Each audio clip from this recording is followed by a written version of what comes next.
Bonjour. Aujourd'hui, on va traiter de l'introduction de notre nouveau chapitre, donc le chapitre 2 de géographie, qui va traiter des villes dans la mondialisation. Alors, aujourd'hui, vous le savez, il est de plus en plus facile de se déplacer aux quatre coins du monde. C'est une des manifestations d'un phénomène qu'on appelle la mondialisation. La mondialisation, c'est un phénomène d'accélération des échanges à l'échelle du monde. Ces échanges sont de différentes natures. Ce sont des échanges d'informations, on peut penser à Internet, aux différents médias, etc.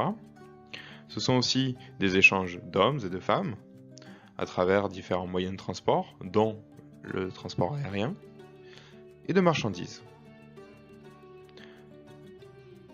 La mondialisation a un effet sur les villes dans le monde, c'est leur mise en concurrence. On va donc se demander dans ce chapitre, quel est l'impact de la mondialisation sur les villes dans le monde.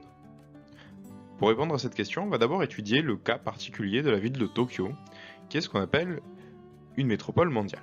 Nous verrons ce que cela signifie. Dans une deuxième partie, on va donc voir que les grandes métropoles sont des centres de commandement à l'échelle du monde.